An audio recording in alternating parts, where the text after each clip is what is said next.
زه نن جناب راشد خان صاحب ته داسې خبرې کول غواړم چې شاید بل چا به نه وي ورته کړي. په همدې خاطر باندې مهرباني وکړئ دا ویډیو ښه ډېره شیر کړئ که الله کړي چې تر ده پورې ورسیږي. مهمې خبرې دي، ژوند بدلونکې خبرې دي، انشاءالله چې زه یقین لرم چې ټولو ته به ګټورې تمامې شي. اولنۍ خبره دا ده چې کله د خیریه بنسټ خبره یاده شي نو سمدستي د خلکو په ذهن کې دا خبره راځي چې په دې کې به له غریبانو سره مرسته کوو. زما په نظر باندې که چیرته موږ ځوانان هدف وګرځو، نه غریبان، د غریبانو لپاره ماشاءالله ډېر بنسټونه شته دي او کار کوي، الله دې نور هم توفیق ورکړي. زما په نظر باندې که چیرته موږ تاسو ځوانان په هدف وګرځو، مخکې هم ډېرو بنسټونو ته ما دا خبره کړې ده، اوس بیا تکراروم چې که چیرته موږ ځوانان حمایه کړو، د ځوانانو تر څنګ ودرېږو. داسې ځوانان شته دي عجیبه غوندې فکرونه لري، داسې جرأتونه لري، ماشاءالله استعدادونه لري، مهارتونه لري. دغسې ځوانان که چیرته موږ او تاسو سپورټ کړو، تر څنګ یې ودرېږو، تشویق یې کړو، صحیح شوه. کارګر ځوانان دي ماشاءالله، دوی غواړي چې آینده کې پرمختګ وکړي. تاسو یقین وکړئ چې دا وطن به د بدلون په طرف باندې حرکت کوي. خو د غریبانو نه د الله بندګانو څه جوړیږي؟ که غریبان موږ 100 کاله نور هم ورته خوراک ورکو که نه، دوی به بیا هم غریبان وي. د وطن کې هیڅ قسمه پرمختګ نشي راتللی. د دې په خاطر باندې که یو ځوان دې ودراو په پښو باندې، دغه 10 نفره نور سبا ته ځان سره په پښو باندې دروي. دا سبا ته انسټیټیوټ جوړوي، دا سبا ته یو شبکه جوړوي، د سره نور په لسهاو خلک نور هم مصروفه کیږي، اقتصاد داسې راپورته کیږي. نو د راشد خان صاحب که هدف دا وي، اصلي هدف یې دا وي چې څنګه کولی شو په دې وطن کې د فقر کچه راټیټه کړو، څنګه کولی شو د خیریه بنسټ له لارې په دې وطن کې د فقر کچه راټیټه کړو. په دې سره د غریبانو په همکاري او دوی ته د خوراک ورکولو او دوی ته د بستو ورکولو، په دې سره د فقر کچه نه راټیټېږي بلکې نور هم پورته کیږي.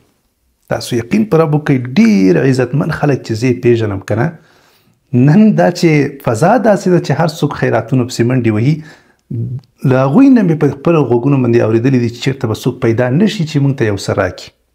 دا ولې؟ دا ځکه چې موږ تاسو همیشه لپاره خلکو ته ورکړي دي، دا مو نه دي ورښودلي چې دا خلک په خپله باندې باید په پښو ودرېږي، دا خلک په خپله باندې باید کار وکړي، دا خپله دا سوال کول یا له چا نه څه شی غوښتل دا په خپله باندې یو عیب ده او دا باید مسلمان ونه کړي. اصلي هدف باید دا وي که راشد خان صاحب او یا همدارنګه نور ځوانان دوی فقط 1% 1% د فقر کچه که دی راکمه کړي د دې بنسټ له لارې یا د خپلو صفحاتو له لارې، دا به د ده یو لویه لاسته راوړنه وي او یو لوی کمال به وي. فقط 1% د دی د فقر کچه راکمه کړي. یو کال کې د دی دا سوچ وکړي چې ما څه وکړل، په یو کال کې موږ څه وکړل د دې وطن لپاره، په 2 کلونو کې مو څه وکړل، په 5 کلونو کې څنګه توانېدلی شو چې د فقر 1% دا راټیټ کړو، دا کچه یې راټیټه کړو. 1% موږ تاسو په اقتصاد کې پرمختګ وکړو، دا به زموږ او ستاسو لپاره یو لویه لاسته راوړنه وي او دا واقعا چې یو لویه لاسته راوړنه ده. نبی علیه الصلاة والسلام هم فرمایلی دي چې بهترین انسان هغه ده چې هغه د نورو خلکو لپاره ګټور تمام شي. نو ای وروره، ته یا ستا په څېر نور ځوانان به هم انشاءالله پیدا کیږي چې 1% د فقر کچه راټیټه کړي، انشاءالله دا وطن راپورته کیږي. خو که زموږ او ستاسو اصلي هدف معلوم نه وي، فقط دې ته پیسې ورکه، هغه ته پیسې ورکه، دلته کومک وکړه، هلته کومک وکړه، هدف معلوم نه ده، نو په دې سره په یاد ولرئ چې هیڅ هم نه کیږي، بلکې خلک نور هم خیرات خواره کیږي، نور هم مفت خور، ځکه هغه وایي چې په یو نه یو طریقه راته رارسیږي، بس کښېنه کار مه کوه. د دې په خاطر باندې مهمه خبره دا ده چې موږ تاسو یو هدف وټاکو. الله دې وکړي چې دا ورور راشد خان صاحب به هم یو هدف ټاکلی وي او د هدف لپاره انشاءالله کار وکړي، په منظم ډول باندې مخکې لاړ شي تر څو انشاءالله د فقر کچه تر یوې اندازې پورې راټیټه شي. مهم ترانزیکشنونه دي چې باید ترانزیکشنونه په دې وطن کې وشي او ځوانان یې په خپله باندې باید وکړي. راشد خان صاحب باندې ماشاءالله خلک تر ډیره اندازې پورې له ده سره مینه کوي، محبت ورسره کوي او پیژني. دی کولی شي چې له خپلو دغه رقم خلکو نه ډیره اعظمي استفاده وکړي. دی ماشاءالله چې وګوري اعلانات خپل خپروي تجارتي، دا ښه خبره ده. خو د دې ترڅنګ مهمه دا ده چې ځوانان داسې وروزل شي چې دوی په خپله باندې د هیواد ته پیسې راوړي، په خپله باندې پیسې وګټي، په خپله باندې کاروبارونه پر مخ باندې بوزي. تاسو یقین وکړئ په الله باندې چې لرې نه ګاونډي هیوادونو کې داسې خلک شته دي چې هغوی په کلني حساب سره 1 میلیارد $1 بلین ترانزیکشنونه کیږي. د هغوی د وجې نه ځوانان کوي. دا ولې؟ ځکه چې هغوی ځوانانو ته لاره ورښودلې ده، کار یې ورښودلی ده، ځوانان یې په کار باندې کړي دي. هغوی خپل هیواد ته په کلني حساب سره $1 میلیارد فقط د یو انسان له وجې نه دې هیواد ته را روان دي. دا موږ تاسو نشو کولی. ولې نشو کولی؟ مهمه دا ده چې موږ تاسو ورباندې پوه شو او دا ځوانان په کار کو. هغه ځوانان تکړه ځوانان چې هغوی زحمت کشه دي، هغوی غواړي چې یو ځای ته مریضانو باندې تاسو څه کوئ؟ یو نفر چې ډپریشن لري، یو نفر چې تشویشونه لري، یو نفر چې د کار نه ده په زوره باندې ټیله کوي او هغه د اسم نه کوي، څه کوي په داسې ځوانانو باندې؟ مهمه دا نه ده چې موږ ټول افغانان له فقر نه راوباسو. مهمه دا ده چې یو څو تکړه خلک ټارګیټ کو، یو څو پوی خلک هدف وګرځو، هغه راپورته کو، له هغه سره په سلهاو په زرهاو خلک انشاءالله نور هم راپورته کیږي. داسې یو نفر چې په خپله باندې لوېدلی ده، یوه مړۍ روزي نشي پیدا کولی، په غریبي باندې شرمیږي، د کار نه ده، پوهیږي نه چې زه څه وکړم، په داسې انسان باندې څه کوئ؟ دا پرېږدئ. دا انسان داسې انسان خلک پیدا کوي، ځوانان پیدا کوي چې هغوی واقعا غواړي بدلون راولي په خپل ژوند کې. د بدلون له برکته انشاءالله د نورو خلکو په ژوند کې به هم بدلونونه راځي. نو مهم ترانزیکشنونه دي چې هم باید افغانستان ته دغه ځوانان پیسې وګټي راوړي د دغه ځوانانو له لارې نه، او هم باید دا کومکونه چې رالیږي راغونډوي په منظم ډول باندې باید دلته راشي. او بیا مهمه خبره چې ورزو هغه د اعتماد جوړول دي. که ته اعتماد هر رقم جوړولی شي، که بهترین ټیم له ځان لپاره جوړولی شي، ښه خلک وګمارې که نه، نو بیا انشاءالله ته به نور هم پسې وځلیږي او هېڅ وخت کې به خراب نه شي. بهتره تاسو ته معلومه ده چې متاسفانه ډېرو خلکو اعتماد له لاسه ورکړی ده په همدې ډګر کې. نو مهمه دا ده چې داسې قدمونه ته واخلي، ای وروره، داسې قدمونه ته واخلي چې د خلکو تا باندې باور راشي چې واقعا دا ورور دغه د دومره پیسې غونډوي، دغه نتیجه ده، دغه کار ده او په دغه طریقه باندې روان ده مخکې. دا رقم اعتماد جوړول دا ډیره مهمه ده. که اعتماد نشي جوړولی نو لطفا د دې افغانانو د اعتماد نور هم پسې مه خرابوه.